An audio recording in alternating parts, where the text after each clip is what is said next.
myself a motor. I'm gonna get myself a motor. I'm gonna get myself a motor. Hello, everyone. Welcome to Interview Friday. Today is a very special day because I have an interview with James Foley, who's one of my favorite directors. Here's Vernis Clear, a fantastic ally of mine. She's in Paris right now, chiming in. So we've got this interview with James Foley, who's one of my favorite directors. He's a real actor's director, as you'll see. I see Loretta is here. We're going to take 3 deep breaths and get into this because this is an interview. I sat down with him via Zoom on Monday. So this is a pre-taped interview, and we're going to have a live chat room in YouTube, but it's not going to be, the chats aren't going to be on the screen, but there's going to be the YouTube chat room. In through the nose, out through the toes. Hold it. I see Lauren is here. Welcome. Let it go.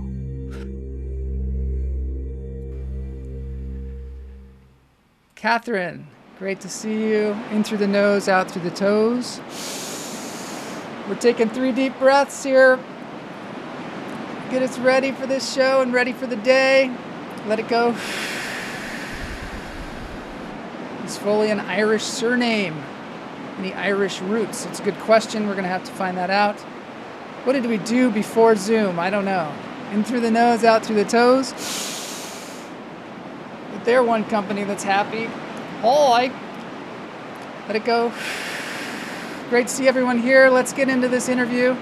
It's about an hour long. It's super fun. There's a lot of actor talk, so any actors out there are going to like it. Howard Ronan is going to really like it. Let's get into this thing.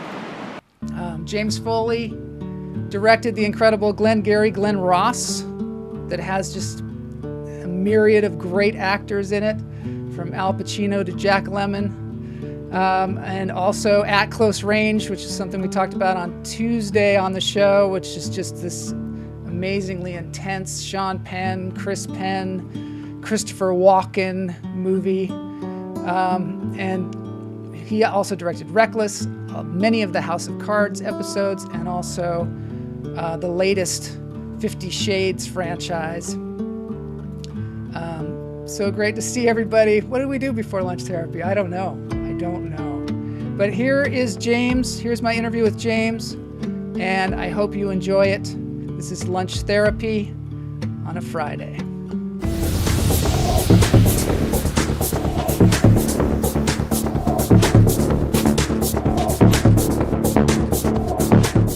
Here we are with James Foley, or Jamie Foley as he likes to be called, right here on Lunch Therapy. So great to have you here, Jamie. Yeah, I know what's weird is people call me James, and I only not long ago reflected on that. I mean, it's people who know me business-wise, don't know me personally, call me James, and it came up because somebody was talking as my agent to somebody and said Jamie Foley, and they said, "Who's Jamie Foley?" Yeah, James Foley. Oh. And it hit me, what? People don't know my name is Jamie. Why is that? I mean, it's something I must introduce myself to certain people as James, which doesn't sound the least bit familiar to me. If you said James to me in the street, I wouldn't turn around. James Foley, Jamie Foley, is one of the great acting directors, one of the great directors of actors of our time. Because you can just see by his track record of all the people that he has worked with several times, and they include Gene Hackman and Halle Berry and Robin Wright and Christopher Walken and Ed Harris and Jack Lemmon. Just Jack Lemmon. Yeah, Al Pacino. All these incredible actors that you have worked with. What is your secret? Because obviously people like to work with you, actors like to work with you, and you're not somebody that started out as an actor. Absolutely. What is your secret with working with actors and getting great performances out of them and making them look fantastic? I didn't start out as an actor, and only the idea of acting no interest. And only once on a close range, we're down in Franklin, Tennessee, and the day player didn't show up. Oh, is that why you were in that? I know. And it was like, I thought you were going to be like Woody Allen or like Alfred Hitchcock, at least. It was Sean who said, you do it. I said, no way. And he said, no, I promise you it'll be okay. And he's Sean, so I did it. It was the worst hour and a half of my life. Because first of all, you're standing there and Sean and the DP are by the camera and they're whispering. And I'm saying, what's happening? Why am I waiting? But I got to get out my line was torturous. Well, it's good that you had that experience, though. So you know what it's like. I love actors. And every one of the ones you mentioned, it's interesting because I was talking earlier about my overstuffed iPhoto library in the cloud. Yeah. That and my discovering on Instagram, if you hit that thing on the far right where you're tagged in stuff. Wow. Yeah. That's mind-blowing because that is all these photos I've never seen. And the ones that are most valuable are moments. I don't know who took the picture, how it got on Instagram, but it's me talking to actors like Gene Hackman, all of them. I'm gonna start crying, I swear to God. And they're looking at me and listening. And I look at myself, and I'm younger. Yeah. And I seem so self-confident that I should be, directing Gene Hackman and Al Pacino and Jack. I should be.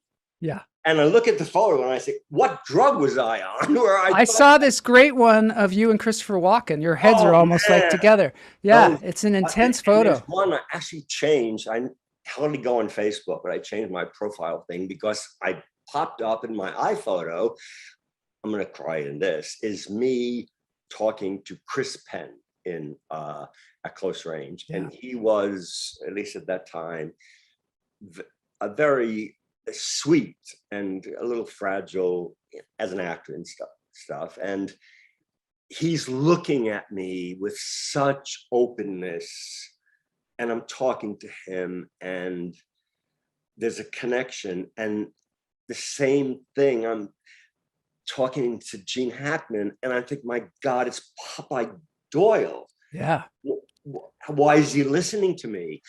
But what I love is those pictures behind the scenes where we're laughing.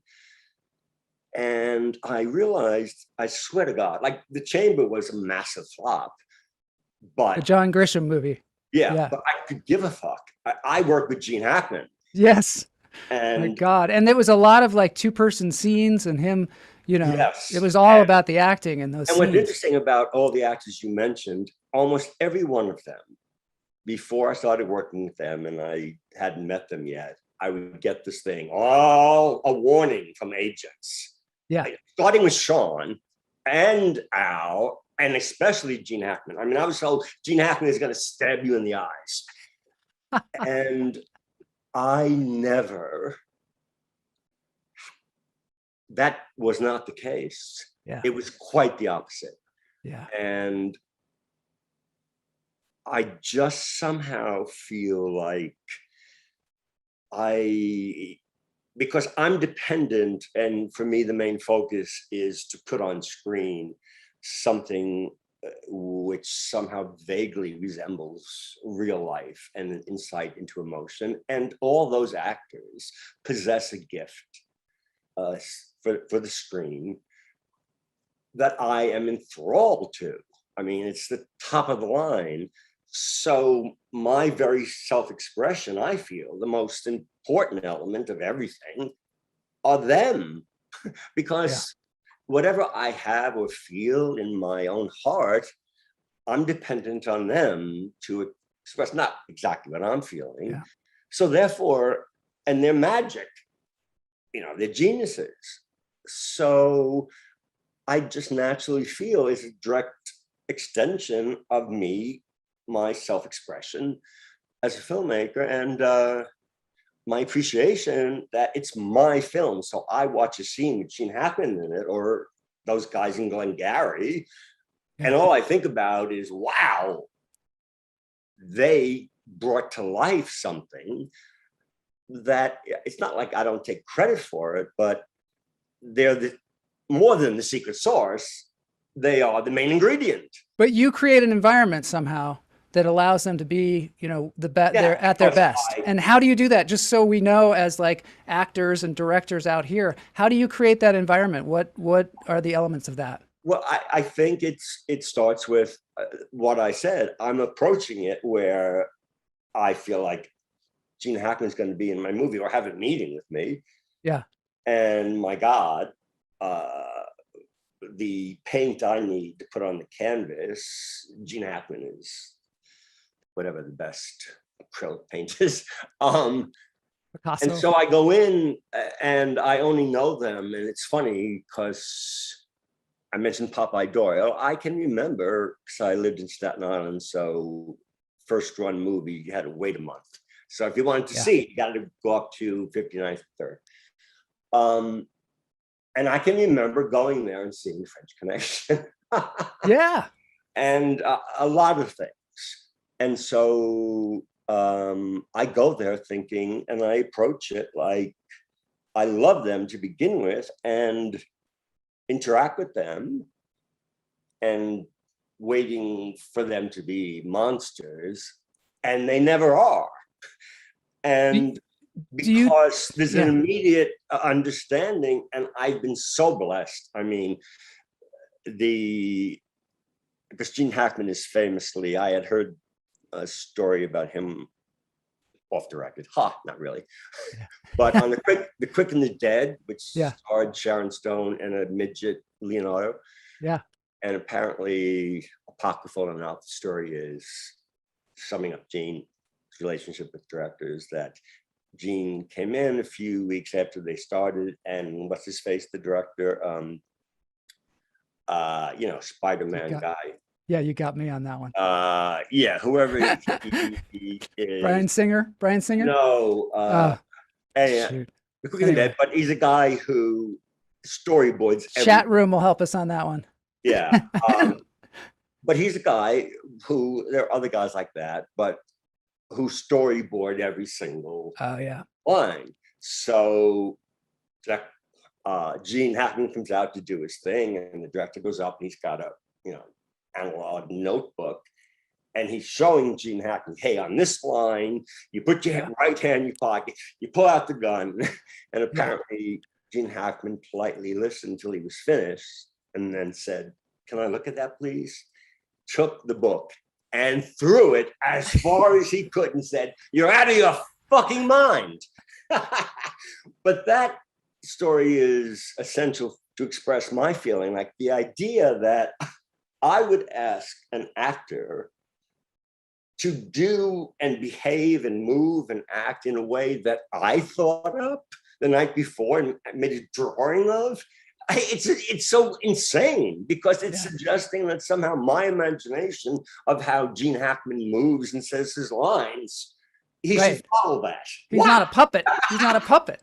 He's not a puppet, and I'm not Gene Hackman. So I don't know how to do that. Do you tailor your direction, though, to particular actors? So Glengarry Glen Ross, you had a lot of actors from different generations and a lot of actors with different styles. Very. Did you tailor your direction to like different people? Yes, that's a great question, because that was whatever I had learned before that came in handy, because I understood. And by the way, I have a master's degree in fine arts from USC, the Harvard of film schools.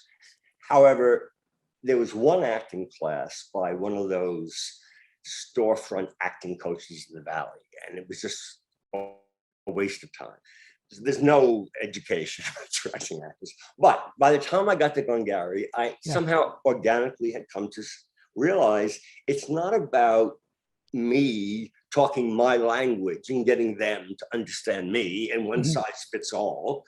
Yeah. Like I would, if there are two actors, I would never stand behind the camera and say out loud the directions that everybody can hear, particularly other actors in the scene, because then they know what I've told the actor.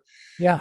So Glengarry was just the greatest, because on those, and there weren't many of them, but when all of the guys are on the set at the same time, wow, because each one of them talks a different language quite literally, like French, German, Lithuanian. I mean, Alan Arkin definitely speaks Lithuanian. So it was my job to learn their language. Yeah. And so when famously Al and Jack Lemmon are in a scene together, I mean, Jack Lemmon is, what would you like me to do? Take the cigarette out and light it on this line? And Al is like, the idea of having a plan intention is anathema. I mean, he's a different generation. He's a method guy, and Jack is Jack. So when they were doing scenes together, I always had to whisper to the other, because if Al ever heard what I was saying to Jack, it would be.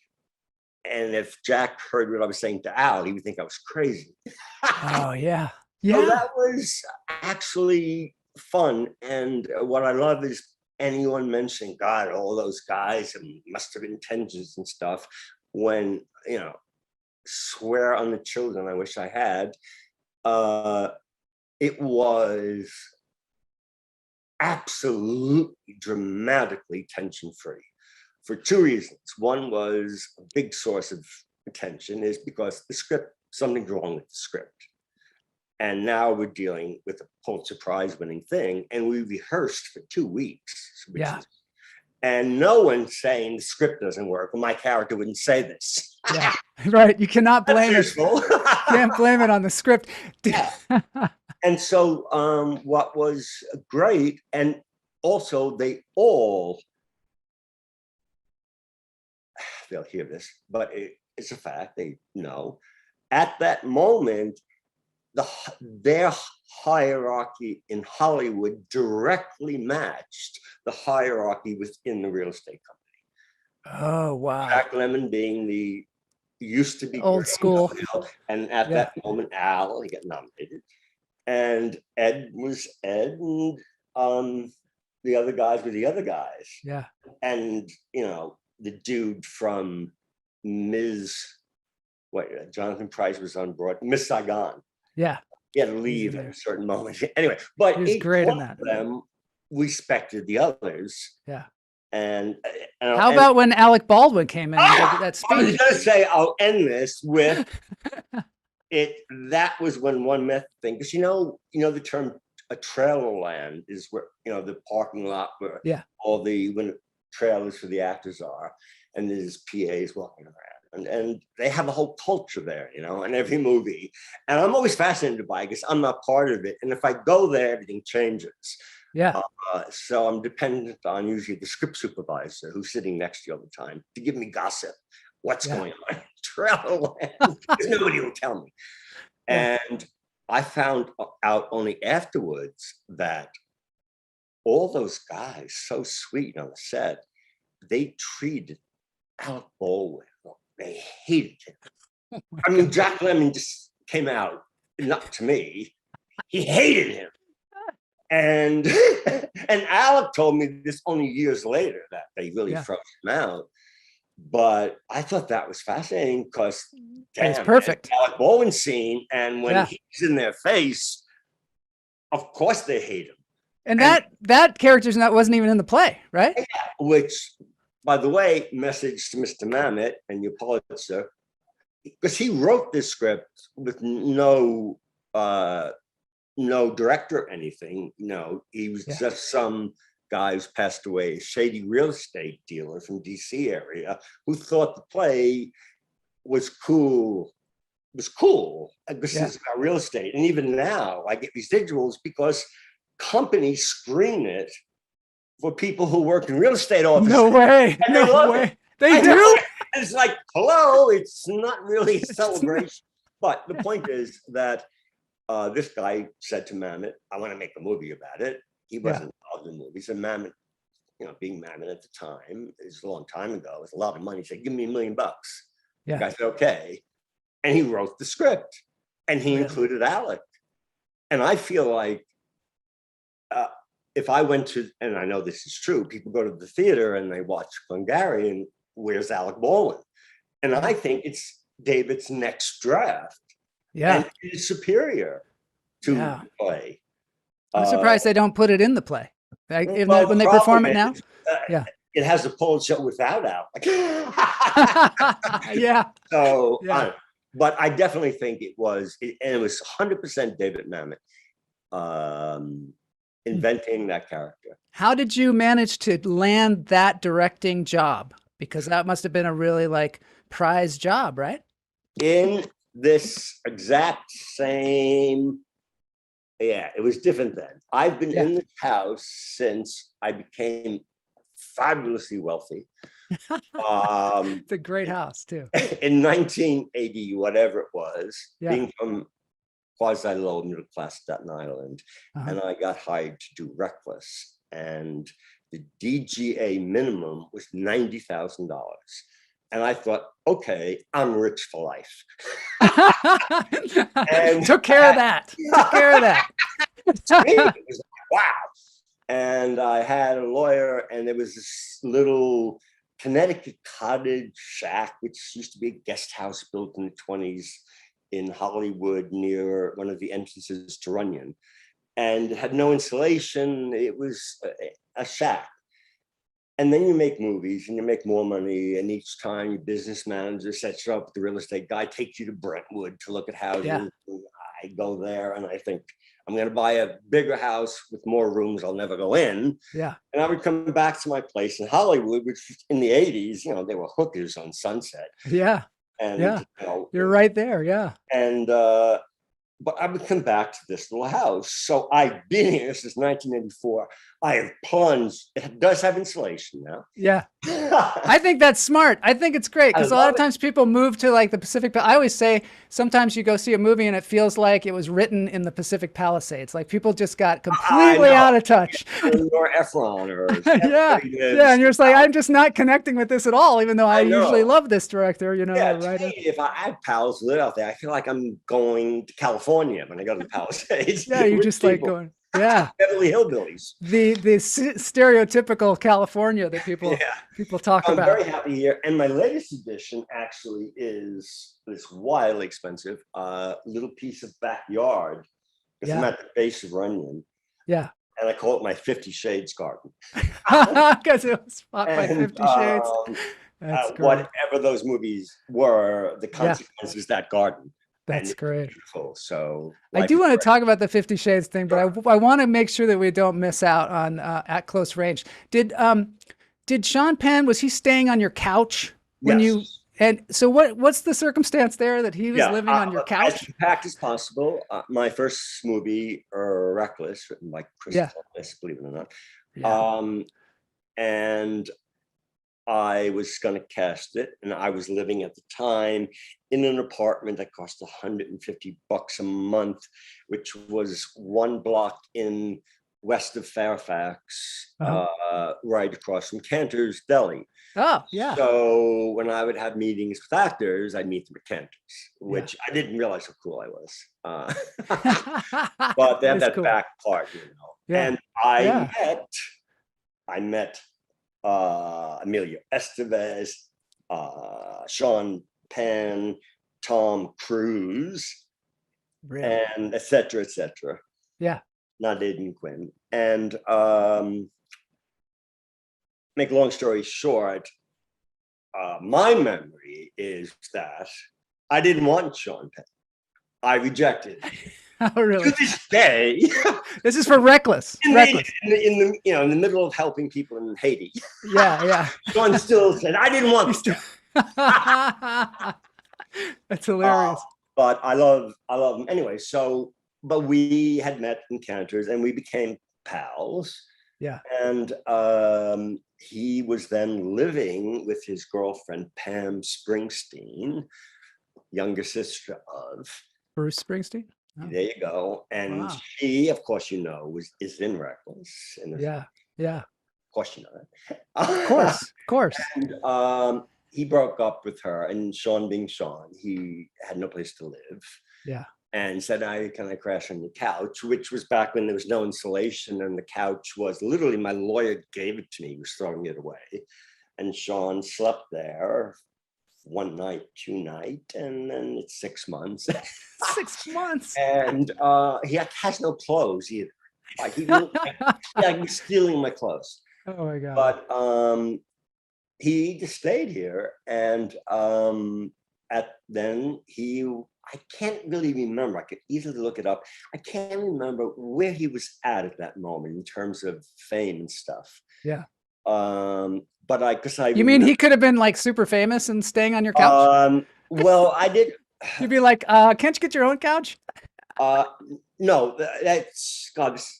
I really want to look at the timeline, because we became really good friends, and he was sent the script at close range, and he liked it, and he wanted me to direct it, which, by the way, Reckless had already been released. Yeah. Sean and his new girlfriend from Lady Mary, Downton Abbey, Elizabeth McGovern. Oh, yeah. Wow. That's good. I don't have dementia yet. We have the chat room in case we don't know. Yeah, Sean was then dating Elizabeth McGovern. Wow. And why is she involved? Because she dumped him and then he went to your couch. No, he moved to Pam Springsteen while he was living here. Then he broke up with her. Yeah. Living on my couch, and there's this big fat TV, and MTV is on. Yeah. And up comes a video. One video before Material Girl, whatever that was. Yeah. But whatever it was big. It was Madonna at the height. And Sean says, because like a virgin? Like a virgin? No, past that. Okay. Because she was in the next phase. So I don't want to interrupt this story. And Sean says, because Sean's pals with Steve Zalian, genius writer. Steve Zalian, did Steve Zalian do Taps? Or he did something. Oh no, Falcon and the Snowman. Timothy. Oh yeah, that was and good. So Sean says that somehow, I forget, Steve's sister-in-law was an AD or second AD on the set of a new video that this chick, Madonna, was shooting, which happened to be Material Girl, just down the street on Sunset. And Sean says, we can go check her out because we can get on set because because of Steve Zalian's sister-in-law being a second. Oh my God. Yeah. So we went. And that's burned my memory in 8K. Because I remember, and that's what made me think about this. What was the level of Sean's fame? Because he definitely had become more famous since when he moved into my couch. Because I clearly remember a point where we would go places and meet people, and there came a moment, my first experience in life, where suddenly I would be with Sean, meet somebody, and that person would just hear Sean's name, look at them, and somebody would say, and Jamie Foley, and they wouldn't even look at me. And I was like, whoa, wait a minute. I'm a big Hollywood director here. Yeah, and so he had become famous. Yeah. And so the point of that is that when we went to the set of Material Girl, he already was famous. I see. So the chick starring Material Girl sitting in a seat being dolled up, we go, we get introduced. I'll never forget, she looks at me, very friendly, and looks at Sean and kind of very subtly, like, I say, treats him like me, meaning no recognition. Really? Yes. Really? And, cut to years later. That's probably why he was so attractive. Oh, exactly. That was his part. And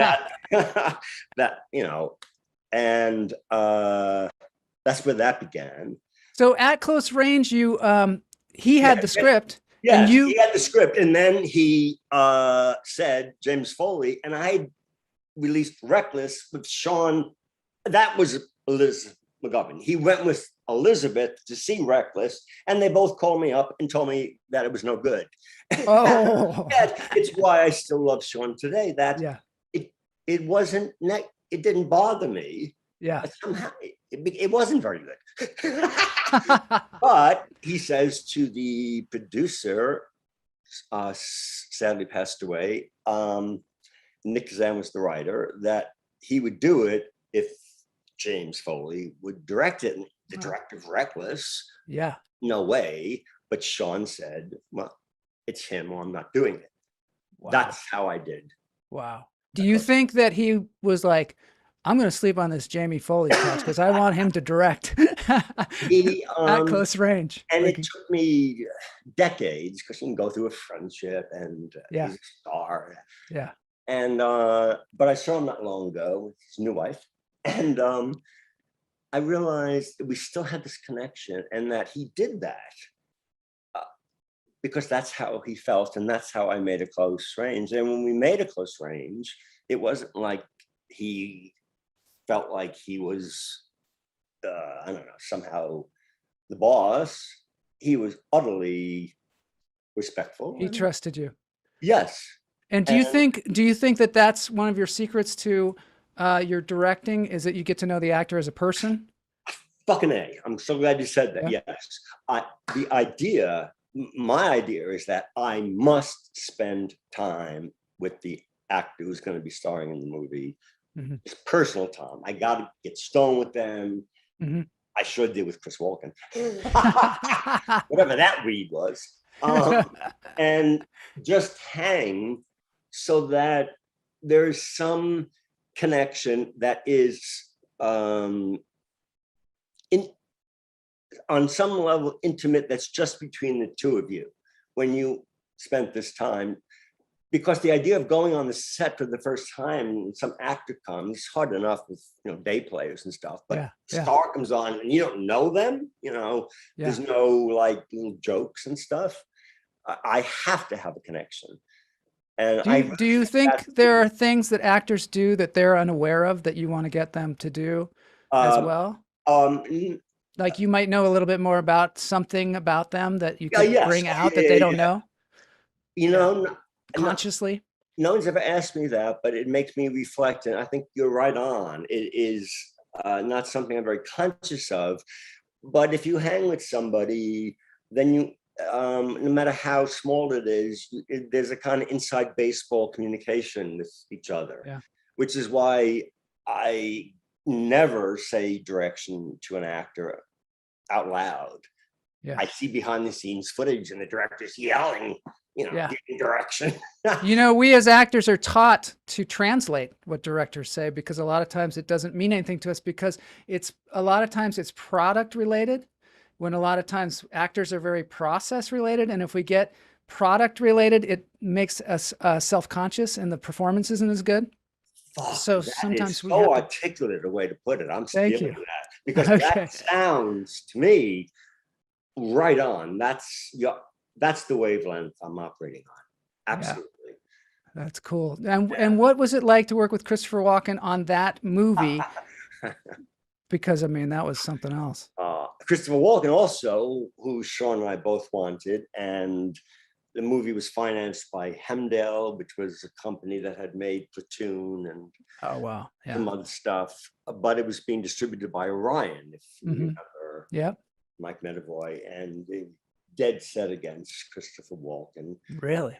Sean introduced me to him, and and again, it's like you have to have your own connection. And Sean never smoked weed to this day, because he made him paranoid. Don't tell I hear you. I hear you. Can't smoke weed. I feel that way too. I smoke weed all the time, not working, but. So when me and Sean went and hung with Chris Walken up north of the city, and Chris barbecued lobster, which from Staten Island, I never had barbecued lobster. And he had weed, and Sean was not high, but me and Chris were. And you make that connection like a college hangout. And so I can't. Did I know Chris Walken? Yes. I knew him. There's a slice of him that he and I communicated with not very articulately, but some mumbles that we only talk to each other about. Most famously, when he had that big long monologue out at night before he shoots Chris Penn. Yeah. It was a long, poetic sort of thing about. And I remember the AD said, you know, Chris is in his trailer, he's upset, he's asking if you'll come see him. I go in there. It's the middle of the night, the thing is this long, and he says, I don't understand any one word of this. And I wish I had it and people can watch it, because it's so free associating all over the place that I panicked. Like, I don't have the ability to articulate what it all means. Yeah. And so I said, well, and then before I spoke, he said, but I can do it. Wow. And I said, great. And I got out of there as fast as I could. And what you see on screen is take one. Really? You look at that, and I think that's one of my proudest moments on screen. Oh, and wow. Minutes before, he said he didn't have a fucking clue what any of it meant. Just let go. I love that. I love that too. And also Chris Penn, he's it's a great performance by him in that moment as well, because he's super connected in that moment. Yes, and the dynamic with Sean and his younger brother, you know, who are wildly different, was so sweet in most. Makes me cry. Just that what I love is when what's happening on the movie, there is a reflection or piece of something that's in real life. Yeah. It could be very subtle, but I think Chris Penn is staggeringly perfect and brilliant in that movie. He really is. And he was young, he wasn't an accomplished actor, but the dynamic he had with his older brother, who he loved, back and forth, that reality made possible Chris Penn being brilliant. Do you think having their mom on the set too is something that facilitated that as well? Oh God, that's funny. You said that, his mom on the set, and my mind is going, what? What's he talking about? And I realized, of course, famously, she played, by her suggestion, his grandmother. His grandmother, yeah. Yeah.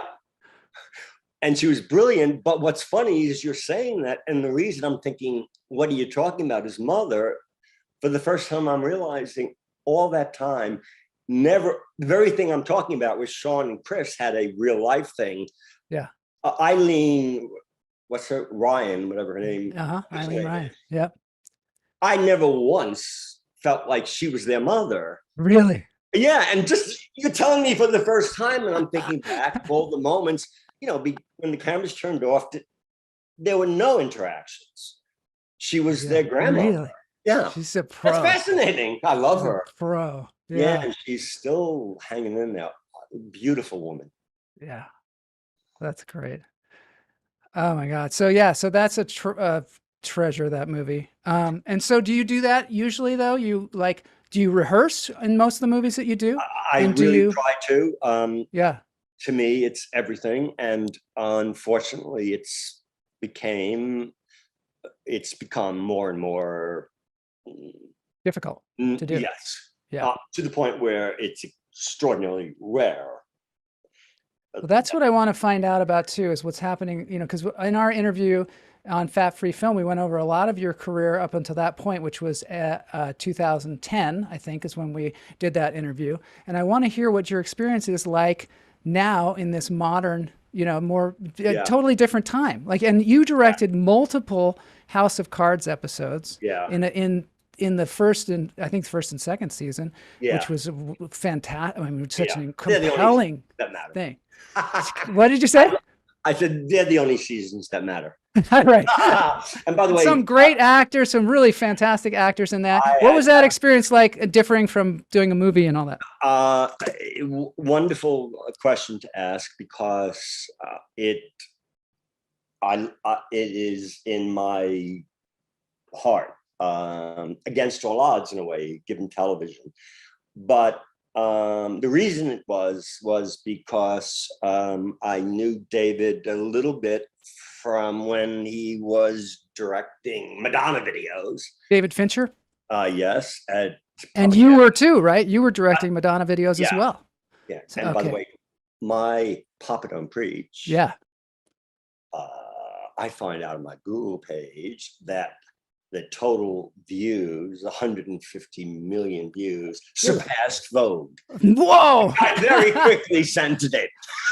Yeah. By the way, Vogue and Express Yourself are better videos, but come on. That one was so controversial. I remember when it came out, the Papa Don't Preach one. Yeah. And a quick aside on YouTube, because it's Google, they know who you are, so you go on your page and there are videos you might be interested in. And I've been stunned by 20-something or younger influences with 1 million followers are like watching old school videos for the first time. And Papa Don't Preach had its 30th anniversary. So there was this flood, like this 19-year-old Black influencer in Detroit, and you see on screen, she's watching video for the very first time and reacting. Oh, yeah, what is stunning in all of them is there's a 90% rate of the influencer watching it and interpreting it as, when she says, Papa Don't Preach, I'm keeping my baby. Yeah.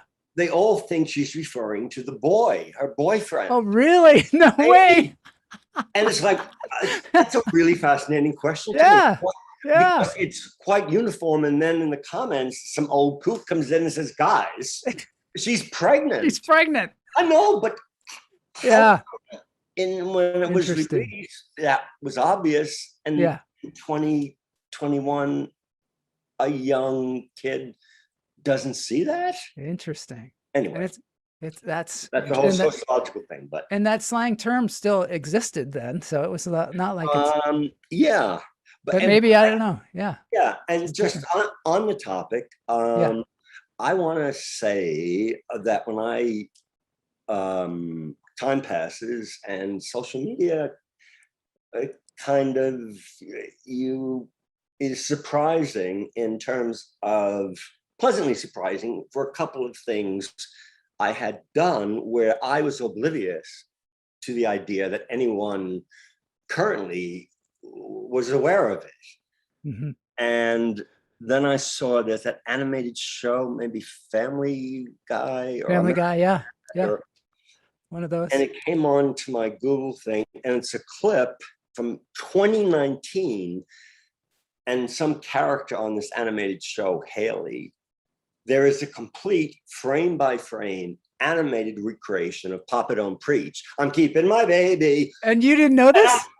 But it's from 2019. Wow, thinking, they did it without you knowing. Yeah, no, they don't need me. They don't have to like call you up and say, hey, can we do this? No, but and of course just unfortunately raised Irish Catholic, I'm not supposed to have any pride. However, the sin of pride, I must say, and that video in particular, Papa Don't Preach, because it's a bit of cinema that I included in my cinematic canon that is up there, because it is what maybe the Live to Tell, the other one, which intermixed footage of At Close Range and her. But Papa Don't Preach is frame by frame me. And it's only 4 minutes. Yeah. And it's shot in Staten Island. Why? Because me and Madonna are sitting in the car at Warner Brothers in the Valley and shooting this video. She says, where do you want to shoot it? I say, Staten Island.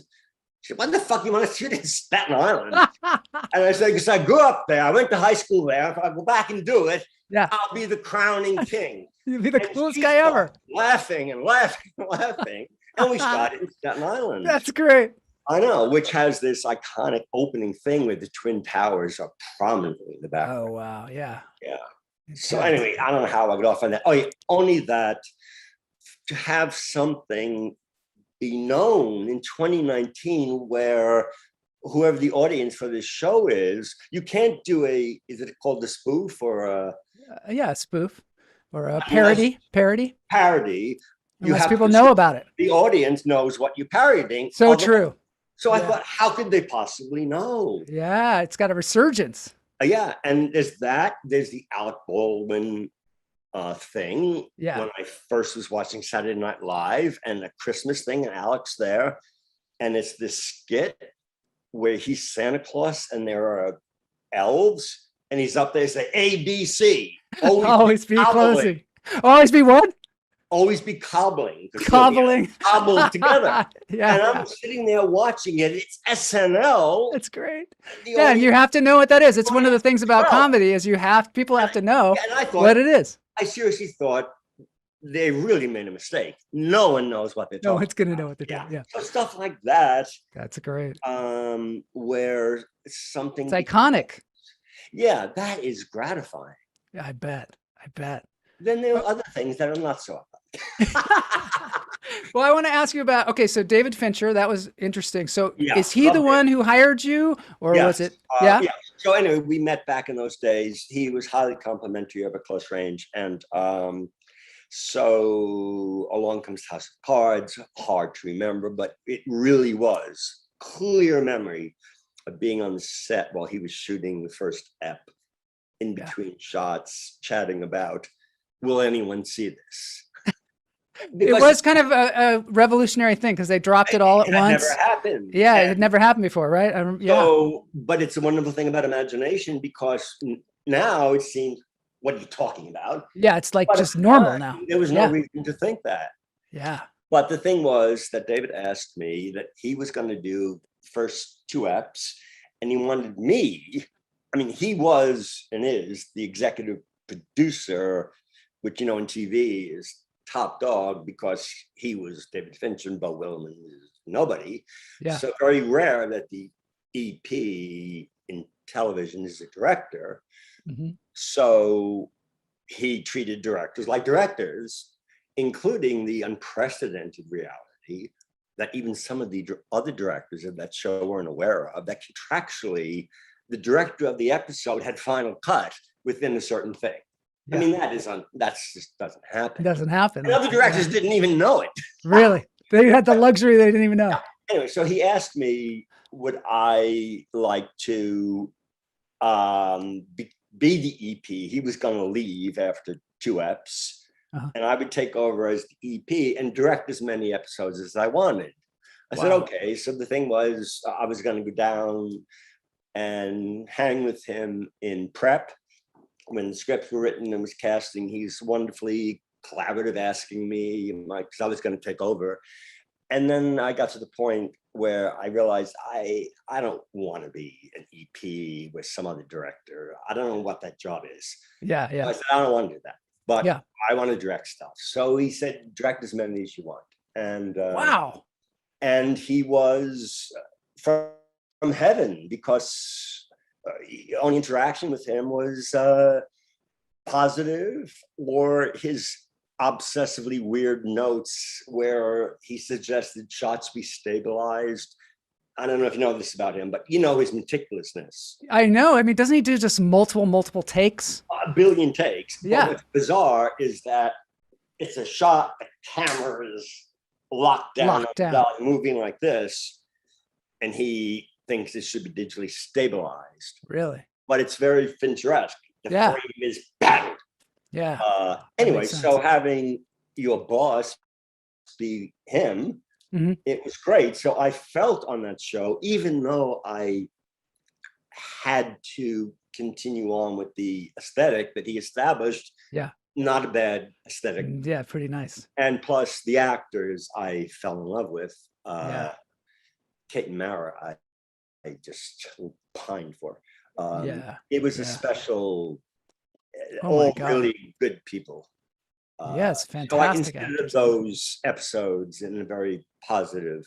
Did you, now you don't, you've said before that you don't really storyboard No. meticulously, and you don't, you even said you don't tend to look at the script very much once you start shooting. Yeah. So was that different in this case then? You had to change your process? No, it was surprisingly, I felt like I was making a movie, and since there was no television executive, like I did one broadcast CBS pilot that never got picked up, but wow, that was a weird experience. Yeah, that's got to be, because every minute has to be like calculated. 20 people looking at the monitor from the department of this and that, and it was like, get me out of here.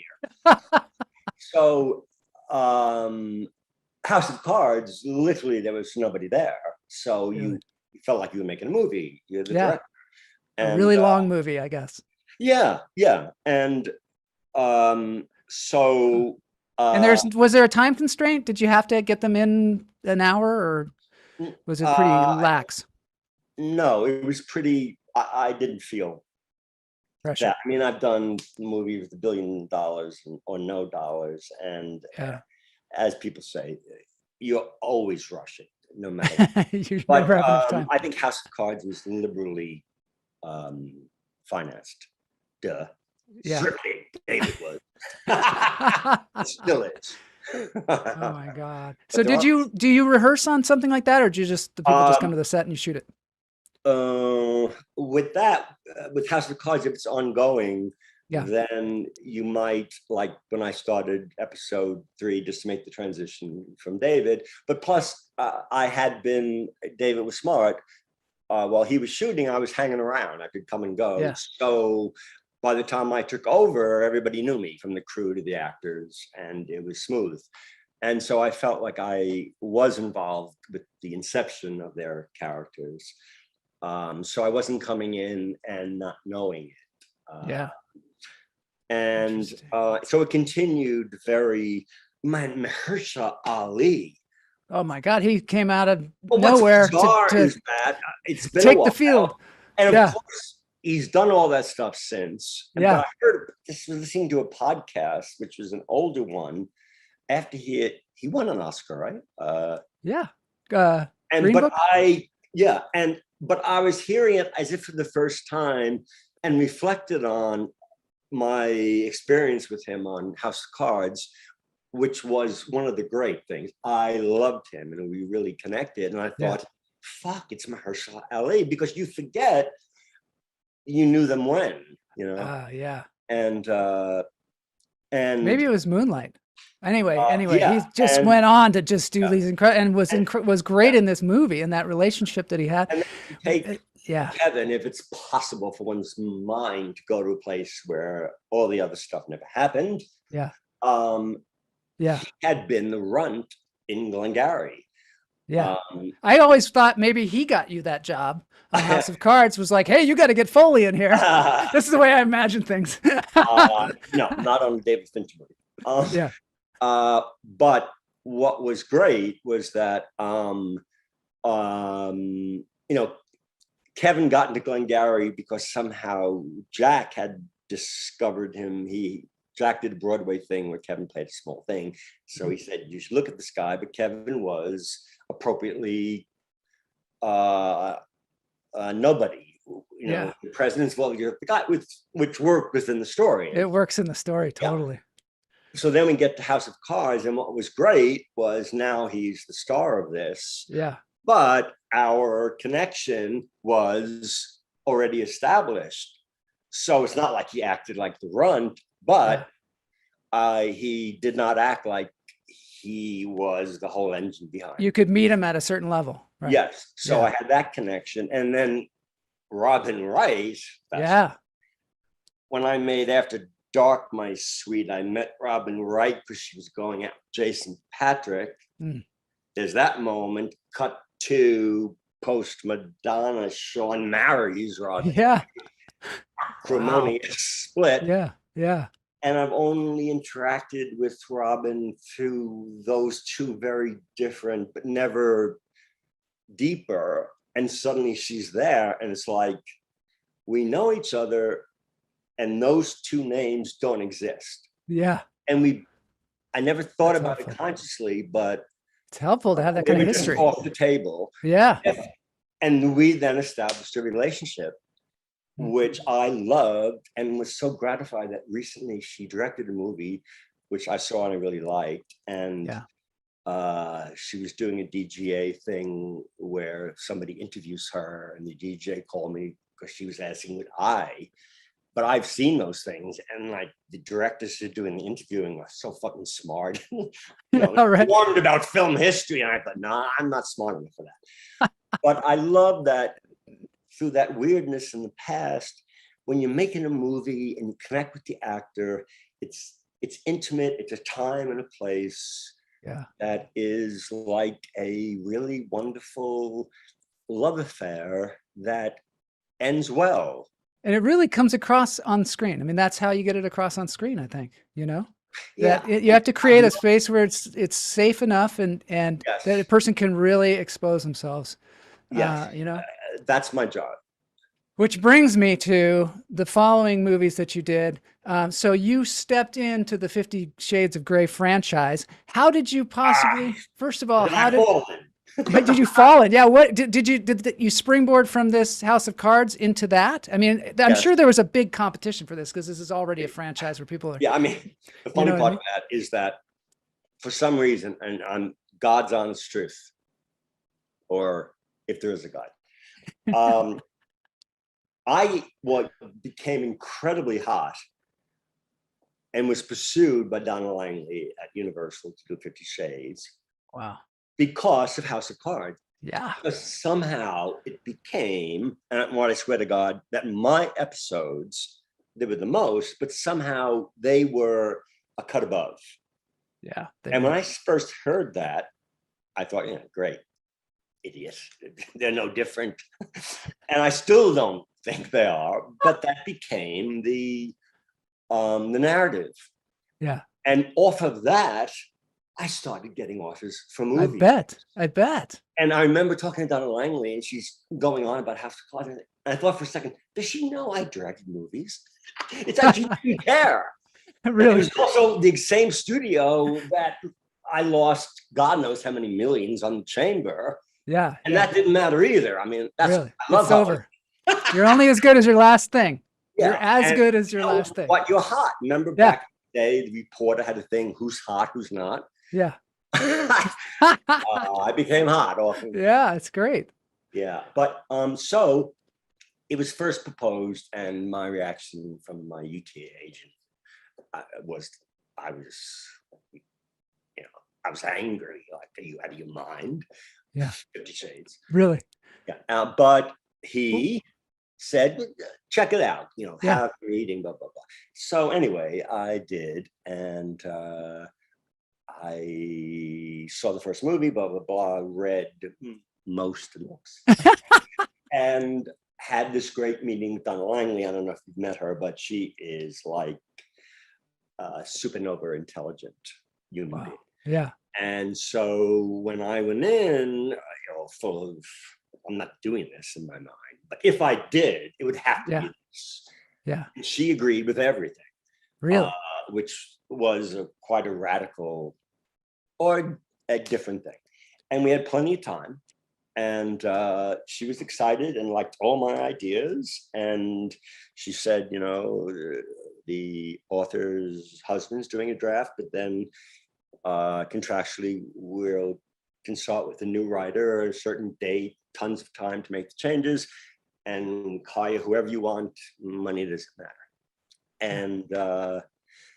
And then during that time, suddenly I get a call from her saying, how would you feel about doing 2 movies at the same time? No way.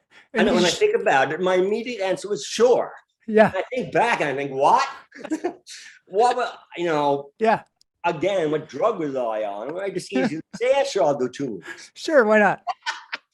But anyway, the thing is, in the context that Erica Mitchell, pen name E.L. James, who wrote the books, is one of my best friends. She was on the set a lot, huh? She was on the set every day. Yeah. And we've been into it with, I knew stories about terrible clashes, but it is stories on the first movie. You seem to hear the stories about terrible clashes and not have them. Yeah. Oh, when you're going to do a movie with somebody, everybody calls you up, oh, be careful. Oh, man, look out.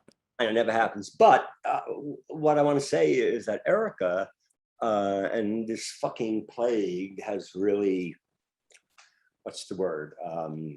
Distilled my list of people who I call real friends. And she's on it big time. Wow. And but in that context, and she's an incredibly smart, charismatic cineast. And she wrote these books, which are not high literature. She knows that, but you get to know her and she's like, well, what do you want me to do? Right. It's super popular. Everybody bought it. Right. So it must have been difficult at that time period, though, because the Me Too movement started to happen. And I don't know if you were like in the middle of shooting this movie, but I'm sure. But that came only at the end when the last movie, 50 Shades Freed, was going to be released. It was the heat of Me Too. And I remember Universal calling me up and saying, what's her face on NPR? Terry Gross. Terry Gross wants I got one right. Wants to interview you for an hour on NPR. Fresh air. Fresh air. Yeah. And my immediate response was this long, knowing emails to Universal Publicity saying, guys, don't be crazy. There's no reason she wants me to do that other than to get me over the coals about Me Too. Right. I was so sure, and I said no. And guess what? What? Nada. Really? Nothing. And I wish I had it here. I'll zap it to you. The best thing was Vanity Fair doing a whole thing after the movie came out in the midst of Me Too. And the title is Ode to Consent, ODE, Ode to Consent. Well, you probably approached it in the right way because you seem to approach it in a psychological way, looking at the psychological makeup of this guy and this woman. And so it seems like you've made the right choice and you did it in a smart way. I've got to say, I was gobsmacked happily now that instead of it being fodder for the cannons, Ode to Consent meant the whole movie, which really was the one thing I hung on to, was her in terms of this dynamic, which was not making her submissive as a human being. There was a sexual dynamic. And so Vanity Fair is talking about, this is the most powerful expression of anti-Me Too, because she's really in control. Anyway, so I got away with that. That's great. I have to wrap up the interview, unfortunately, but I want to ask you something at the end because I'm an actor and a lot of my friends are actors.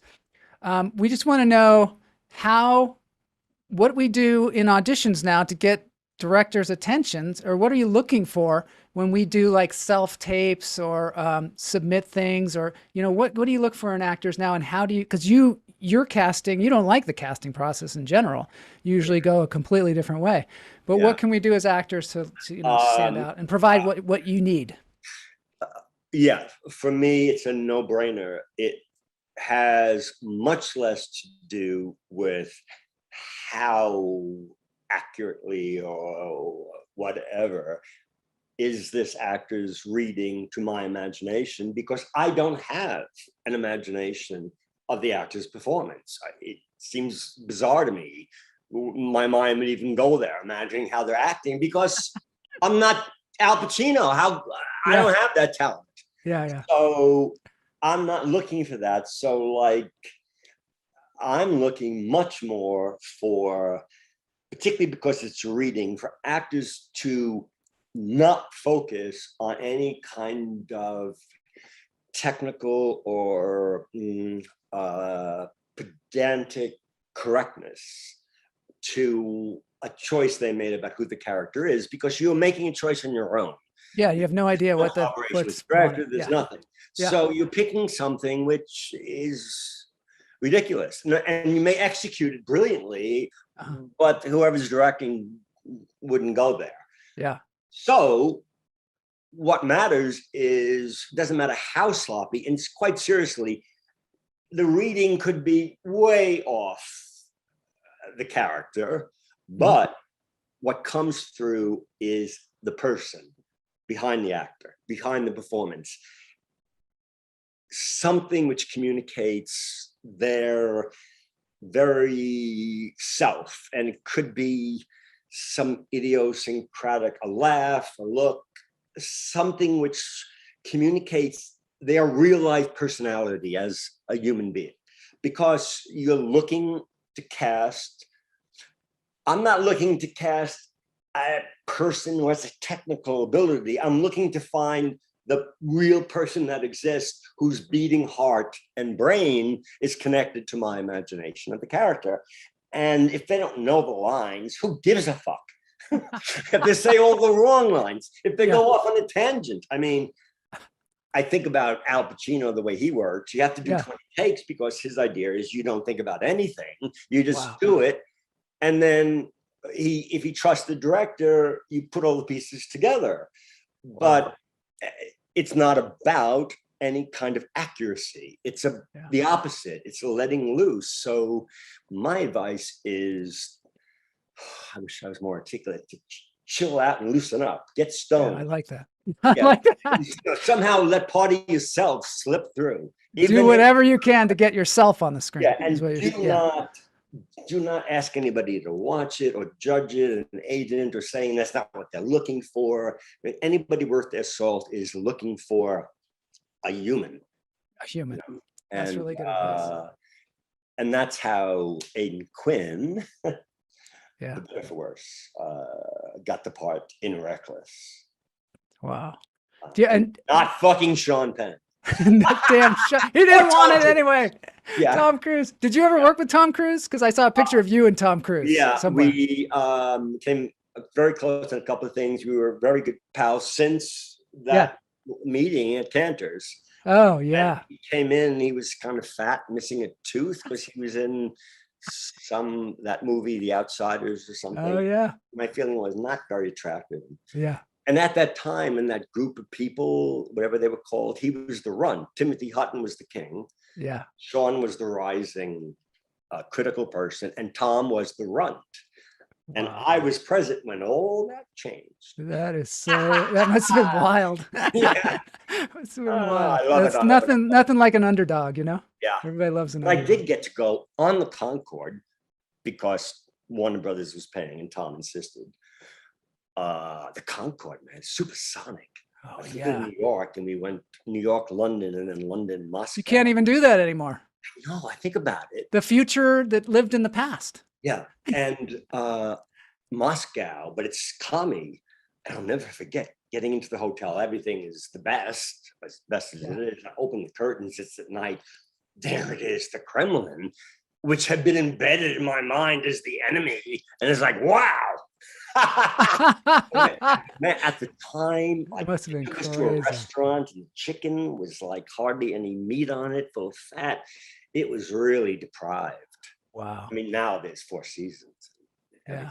Are you? I see in IMDb you're working on something with Gorbachev and Reagan. Yeah. Oh, I'm so fucking thrilled. That looks like it's going to be cool. Yeah, it's just quickly, and that's one of the fruits of 50 Shades is that I get to make.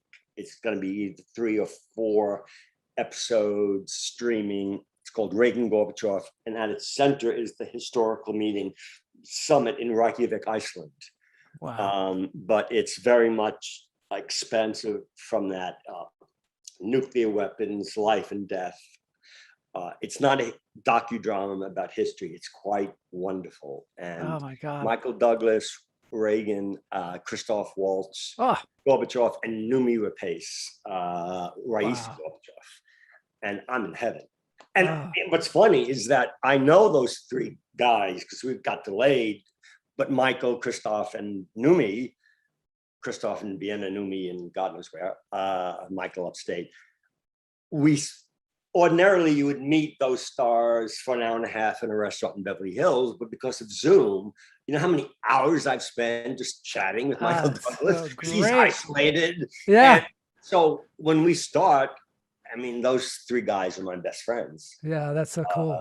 And it's just your process. It's totally your, I love it. And it's just, and I tell you a really quick thing is that, because Michael's talking about, going up to Reagan's ranch with his father. Mm-hmm. I came this close. See this mouth? Yeah. Words were coming up very close to my tongue. And at the last minute, I bit it down because the words were, "Who's your father?" I thank God I caught myself. Oh my God, you saved yourself. I know. You totally saved yourself. Saying to Michael Douglas, "Who's your father?" I was just talking about the other day how One Flew Over the Cuckoo's Nest, his dad wanted the part, and Michael Douglas was producing and couldn't get it for him. Yeah, Michael Douglas, such a smart motherfucker. Oh God, yeah, man, that guy is really something. I love the show that he's been doing. Yeah, and he actually, hung with Ron and Nancy. So, oh my God, what could be better than that?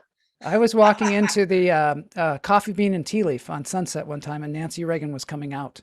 Weirdly enough, tiny, right? She was totally but she was all done up. She had this red skirt and just coming out of the Coffee Bean and Tea Leaf. There she is. That's post his death. Yeah. I saw her once at Beverly, Wilshire, that fancy place where she's meeting Betsy Bloomingdale. I remember she came in and she seemed so tiny with a big head. Like that's what it seemed like to me too. But I mean, to see somebody like that just right, I almost ran into her. Just out there in the world. It's bizarre. Yeah. And I'll leave you with a sentimental moment. Although, because Reagan Gorbachev deals with a lot of things, but something good about Ron, he truly was focused on nuclear weapons have got to go. That was his thing. Wow. In a very positive way, surrounded by his cabinet saying, "Let's build more," and him saying, "Excuse me." Nobody knows that, but quickly reading a lot about him and watching documentaries on his Alzheimer's. He'd take walks in LA with his Secret Service guys, and people would come up and say hello. And he turned to a Secret Service guy and said, "Wow, how do they know who I am?" Really? And for some reason, that just breaks my heart. Not just for him, but what Alzheimer's is. Yeah. I guess, if you look at your wife and you say, "Who are you?"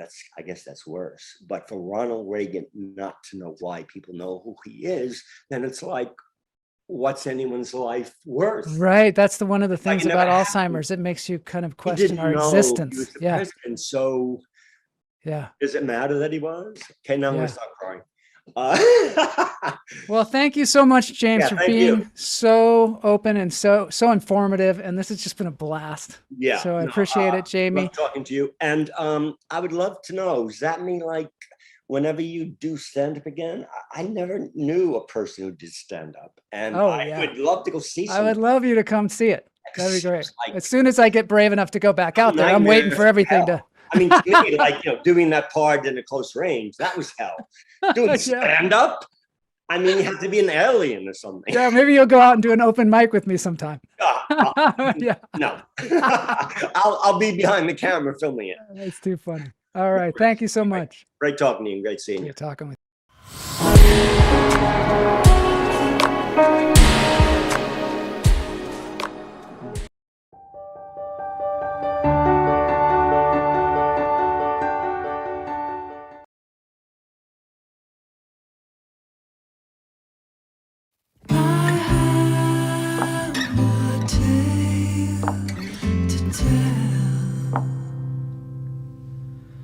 Sometimes it gets so hard to hide it well.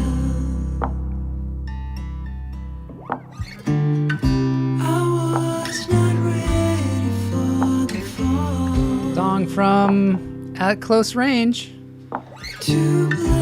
sung by Sara Niklasson, Jesper Andersson.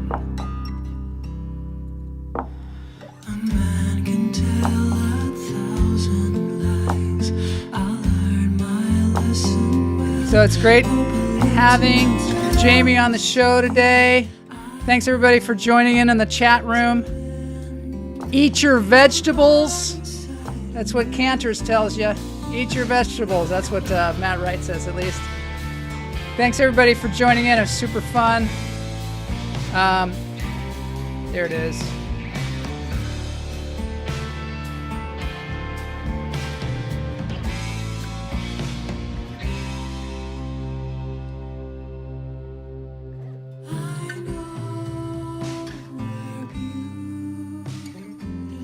Have a great weekend, everybody. I got a great comedian coming on Tuesday to join me, so look forward to that. I hope you'll all join me on Tuesday. I'm slow dancing over here. It shines inside, you can't take that from me. All right, we'll see everybody. Have a great weekend. This has been Lunch Therapy. See you on the other side.